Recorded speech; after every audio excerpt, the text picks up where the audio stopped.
Paltrocast. Kat, thank you for taking the time. So many damn things I want to ask you because not only is there a new book, but there's so many darn Misfits things behind you. Yeah.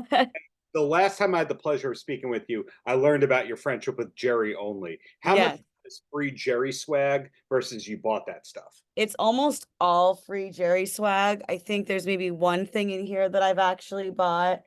Of course, I was buying Misfits things before I met Jerry, just when I was a fan, right? But all this stuff in my office is all Jerry swag he sends to me. Very nice man. Very nice man, but he fulfills that kind of thing. And this is going to tie around to your book. But in real life, Jerry Only could not be sweeter. But then you see him on stage with the devil lock and you hear the Yeah. music Leonard doing. So it's like real life, nice person, but wrestling bad guy persona, that kind of dual thing. And it seems like a lot of your contemporaries in the political space are kind of like that, that they're playing the villain on camera and then real life, they're picking up the check every time. It is interesting about Jerry because honestly, my sister was never a Misfits fan. And she only met Jerry just as Jerry coming to, my birthday party, stuff like that. And then she went to a concert and was listening to the lyrics and she was shocked. But I mean, I also just think that there's so much more to a person than just one facet of the person, which is what this book is about. Yes. I myself am the same person, on TV as I am off. I'm always the same. And I always say what I really believe. But the way that things have gotten now is we're just so obsessed with grouping each other, namely into one of two groups. Are you conservative? Are you liberal? Are you Democrat? Are you Republican? And I'm neither.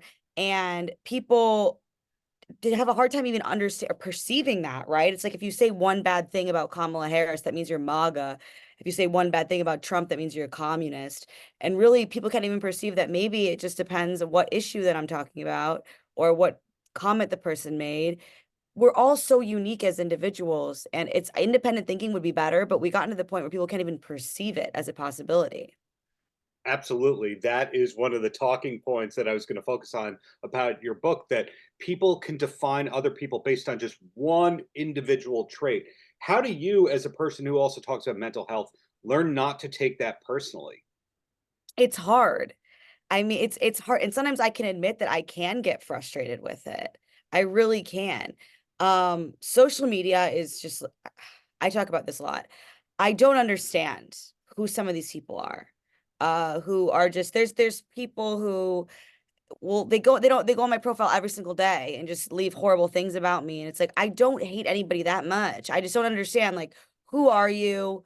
Where are your grandkids? They need to take you out to lunch. Like you need to do something, right? But I honestly think that my approach is going back to what the cover of the book is. It's with I'm naked and covered in hate mail. It's supposed to be vulnerability in the face of even overwhelming hatred. And what I've started doing, not all the time, but sometimes, is if someone says something really nasty to me, I've several times now DM'd that person and said that hurt my feelings. And 9 times out of 10, people will say, "Oh, man, I'm so sorry." Blah, blah, blah. And it's like, well, yeah, like, how did you think that was going to make me feel? Right. But 1 time out of 10, the person continues to be a jerk. Like, even more so, like, oh, like, you deal with it. Maybe you should deal with it. It's like, okay, cool, I'm done. But I really think that we have to be willing to show each other that we're human, because all of us has our what things we struggle with, right? For sure.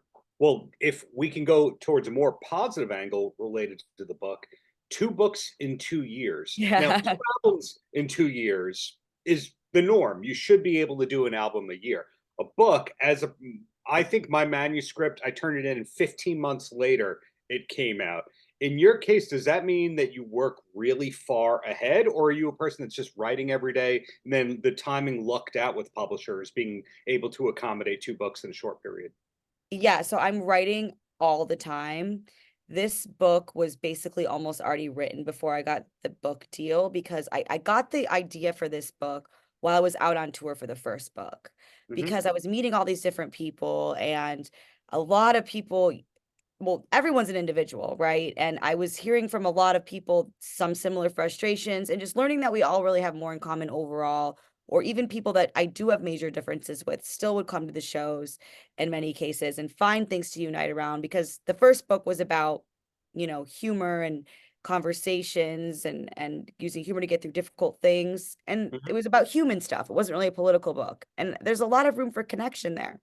So I was writing this book as I was on the tour. The second book, I was writing it in the, hotel rooms, in the Delta Lounge, in the green room, that kind of thing. And because the more I delved into this issue, the more research I found to back up everything that I thought was true. I mean, I approached it trying to learn more. And I was like, wow, we really are being manipulated by the people in power over us to be more divided than we really need to be, or in some cases than we even really are.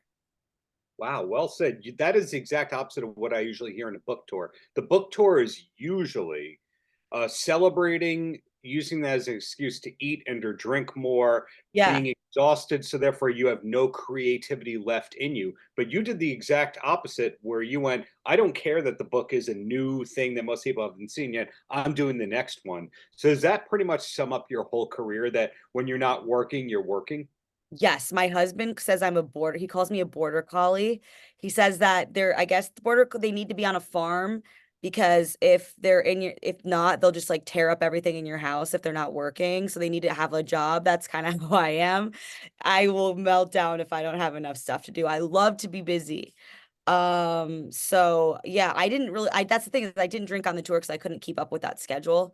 So with, working 5 days a week on the show, 2 days on tour, I just was working. I was like, what else am I going to do after, in between whatever, this and that. So I wrote Yeah. this other book, and then I planned to have a fun summer off between tour and the next book, but then I got pregnant. So, no partying for this was supposed to be like a fun party summer I mean, I'm very excited. Don't get me wrong. I'm so excited to be having a baby. But I was like, well, I guess literally found out I was pregnant in May. I'm like, oh, well, that's canceled. Yeah. So when it comes to job titles, when I was a kid back in the olden days, like a comedian was just a comedian, an author was just an author. In your case, way back when with the Barstool stuff. In other words, journalist, but you're on camera, but you're an author. But then again, you probably produce the stuff and have producer credits. What are you? Is there an easy way to describe you at this point in time? No, but I've always said I'm a writer first because that is what I did first. I got my job. Everything that I've gotten on TV is because of my writing. I think it's the thing I'm the best at. And everything else that I do has writing involved in it. The stand-up comedy that I do, the live shows that I do, I'm writing stuff for that. I'm writing for the shows that I'm on TV. So I think that I'm a writer first. I'm also a performer, right? I'm a comedian too. Yes. I had trouble calling myself that because I quit stand up for a little bit, but then I always go back to it. I can never quit it forever. So yeah, I think I do a lot of different things, but I'd say I'm a writer first and foremost. And of course, mother. Okay, yes, but Yeah, I didn't want to that's true. shortchange you with That's all that, true. because that's the most time-consuming profession of them all. But was the long-term goal all along, when you were just a writer, to have this multifaceted career, including the on-camera, or is it all organic and accidental? I'd say it was on purpose, but also, I mean, I had been doing stand up too. While I was writing, I mean, I started doing stand up a lot after college, and then I quit for a while. I've quit twice, and now I'm back. That's been going on pretty much the whole time. But I always did want to do TV too. I wanted to do radio actually initially more because I didn't want to have to spend so much time getting my hair and makeup done, which we're there, baby. So spending a lot of time getting my hair and makeup done, but it's a lot of fun. I really enjoy the platform. Um, I was a theater kid, so I've always been like one of those weirdos that loves being in front of people and performing. So kind of does make sense for me. In terms of the stand-up, the first time I ever noticed this, what I'm about to say, was Adam Carolla, where his books were essentially them just transcribing his podcast, because they realized that his rants and his monologues could pass for stand-up, could also pass for books. In your case, is anything that you write in the book spoken first? Yes, I do actually quote myself in the book sometimes where it is definitely spoken first.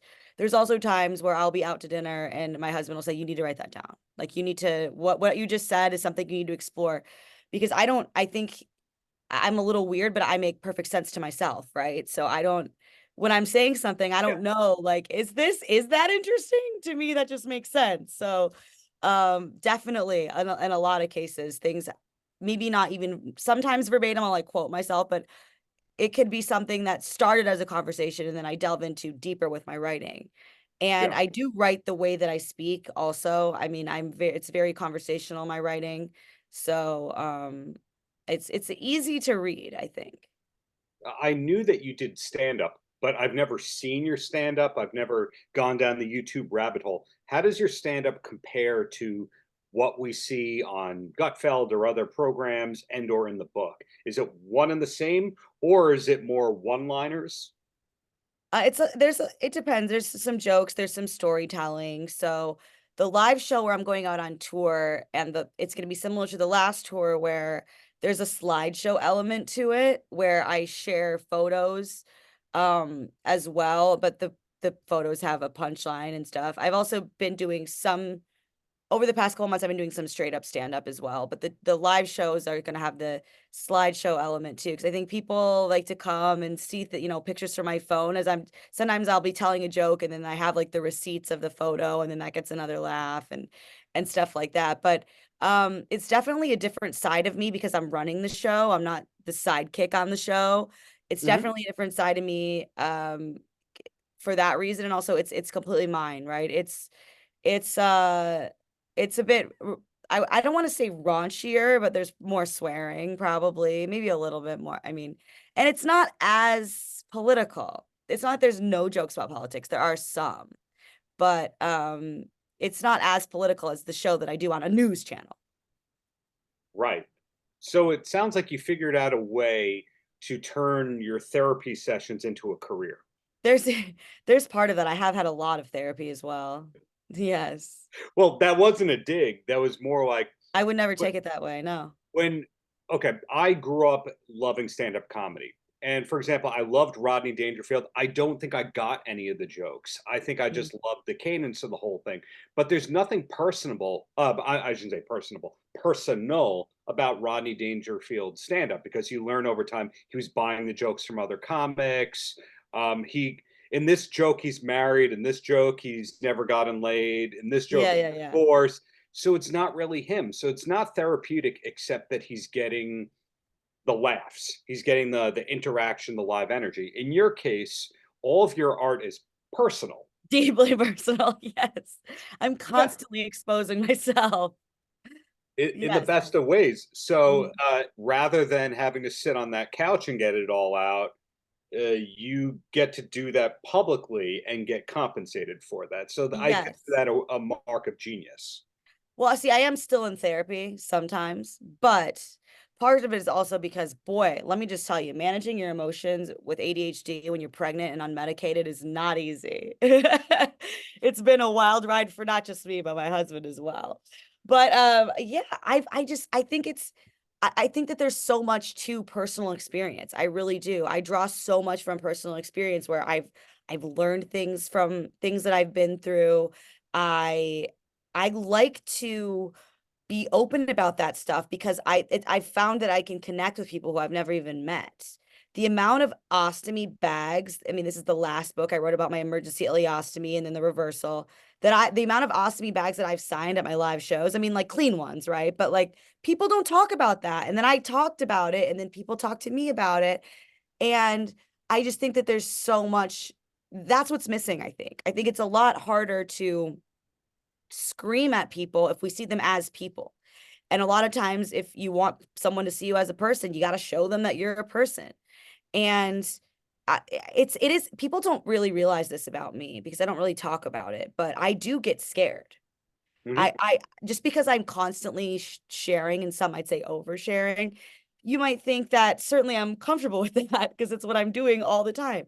But the first time I share things, I am nervous about it. I mean, in this book, I talk about some mental health stuff that I went through that was manifesting at work, and I was terrified. I am terrified still about that being out there. You don't want to a lot there's a major school of thought that says don't admit weakness ever, and I constantly admit it. I constantly admit it, but I just do it anyway. I just do it anyway. And it's worked out for me. So there's that also. There's that also. So I was also curious if any of that tied into being a Howard Stern fan or an Opie and Anthony fan, or that more uh, personal nature towards broadcasting, if that was an influence on you early on.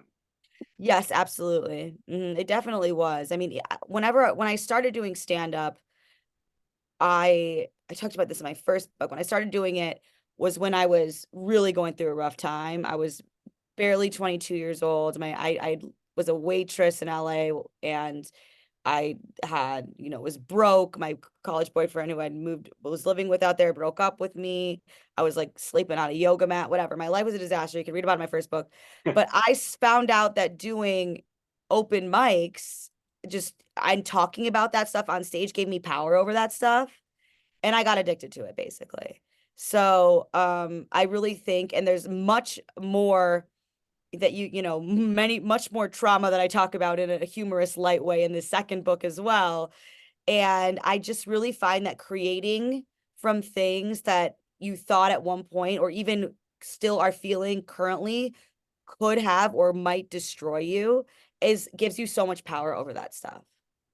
So it sounds like what they say, that comedy is tragedy plus time. In your case, success equals tragedy plus time. Yeah, I guess so. Yeah. I actually write in the acknowledgments to my in my new book. I say, something along the lines of thank you to everyone I dated in my 20s because I have no idea where I'd be without the content you provided me. And these relationships were horrible. I mean, just horrible, traumatic, and but I got several chapters out of some of this stuff. Several damn chapters. Well, Yeah. couple of quick questions and then I let you go. The first one is, beginning of the chat, we talked about how great the Misfits are, but who's your next in line, number 2 or number 3 punk rock band? So it's tough because I think I love the Ramones so much. I really was raised on the Ramones. I love the Ramones. I love the Clash. And then the Misfits now, it's like also Jerry's a friend. But also I would say another band that I really was into starting at a very young age, which I think has made me a very weird first grader, would be I would always listen to the Cramps with my dad. I really love the Cramps. I feel like that's not a common a childhood fave, but it was for me. Well, I mean, Wednesday kind of revitalized the Cramps to a lot of people. Yeah. Underground until Wednesday, you would argue. That's true, actually. I saw a lot of people discovering that song, at least. Definitely with that, yeah. Follow-up question to that is, what's the last concert that you went to? Oh, this is embarrassing. So the last concert I went to was Taking Back Sunday. Why is Uh, that embarrassing? oh, because it's not embarrassing, but I'm an emo kid at heart always, Oh and you're yeah, sitting there and like you're singing it and you're just like, I mean, it's so dramatic. Like, and with my one last gasping breath, I'll apologize for bleeding on bleeding your on your shirt. shirt. And Yeah, and you just remember singing that when you're like 15, and it's like, it was gonna be okay, kid. Like you're gonna get over this guy who doesn't like you. It's gonna be okay. two of them live in my town. You regularly see one of them out all the time. I was at Oh, some of the really? shows. I have the demo CD, but it is, you're right. Looking back at it, it was very dramatic. But my thing related to Taking Back Sunday was, you'd talk to them and they would be the funniest guys into the raunchiest stuff. And then they'd Yeah. come on stage and be all poets and all Hobo, yeah. I'm not ashamed of being an emo kid, and I love Taking Back Sunday. But the last concert before that I went to is Blink-182. I love Blink-182. I know every word to every album from their very first album from Cheshire Cat all the way through. I mean, Take Off Your Pants and Jacket, and then like some from the new one. I don't really know any of the new stuff, but I mean, I'm an embarrassing person to be around at these concerts. But more just thinking about my angst. My 15-year-old angst was just so extreme. It was so extreme. which paid dividends, and we're talking to still to this day because of your angst. Exactly. Yeah, like I'm not angsty now. Like who am I kidding? And then the last question, this could be this could be a 5-minute rant, or this could be a nope, don't know that. I'm curious, in all your broadcasting experience and your subcultures and all that, if you've ever heard of this internet phenomenon called the Dabbleverse. I have not. What Lo- is it? Long story short, stuttering John Melendez from Howard Stern and the Yeah. Tonight Show kind of got outed as having the worst podcast. and a political podcast he did. And as a result of it, instead of working into the whole thing and like leaning into the joke, he then took on the podcasters that then said that.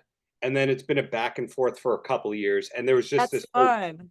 weekend celebration in Rochester of people like Bob Levy and Shuli Agar that gather. So it's a convention and subculture of back and forth. I love that though. That's great. Well, there you go. Well, Kat, looking forward to the third book whenever that is. Yeah. Looking forward to the stand-up, finally seeing that, the regular broadcast. Keep up the great work, and thank you for giving a lot of people a voice who may not have felt like they had a voice. Thank you so much. It was great talking to you. Paltrocast.